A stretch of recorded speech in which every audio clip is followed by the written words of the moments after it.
ایران اور اسرائیل کے درمیان جلد امن قائم ہوگا۔ صدر ٹرمپ نے پس منظر میں ملاقاتوں کا دعویٰ کرتے ہوئے کہا کہ ایران اور اسرائیل جلد امن قائم کرنے کے لیے آمادہ ہو جائیں گے۔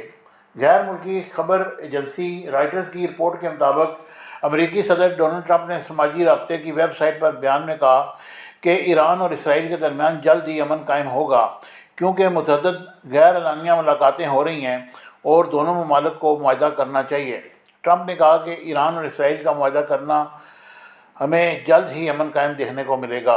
امریکی صدر نے دونوں ممالک کے درمیان تنازع کے حوالے سے ملاقاتوں یا امن کی جانب پیش رفت کے حوالے سے کوئی تفصیل نہیں بتائی، جبکہ ان کا بیان اسرائیلی وزیر اعظم نیتن یاہو کے اس بیان کے برخلاف ہے جس میں انہوں نے کہا کہ ایران کے خلاف اسرائیل کے حملے میں شدت جاری رہیں گی۔ ٹرمپ کا مزید کہنا تھا کہ میں نے بہت کچھ کہا اور انہیں اس حوالے سے کوئی کریڈٹ نہیں ملتا، لیکن کوئی بات نہیں، کیونکہ عوام سمجھتے ہیں کہ مشرق وسطیٰ کو دوبارہ عظیم بنائیں گے۔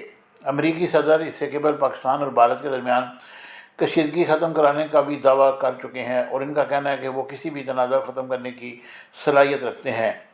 دوسری جانب وائٹ ہاؤس کے ترجمان نے فوری طور پر اس حوالے سے رد عمل نہیں دیا اور ٹرمپ اور وائٹ ہاؤس مشرق وسطیٰ کی صورتحال کو سنبھالنے کے لیے کیا کوششیں کر رہے ہیں۔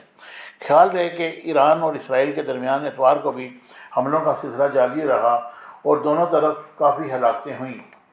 ادھر یہ بھی شنید ہے کہ ٹرمپ نے کہا ہے کہ ممکن ہے کہ امریکہ اسرائیل ایران جنگ میں شامل ہو جائے۔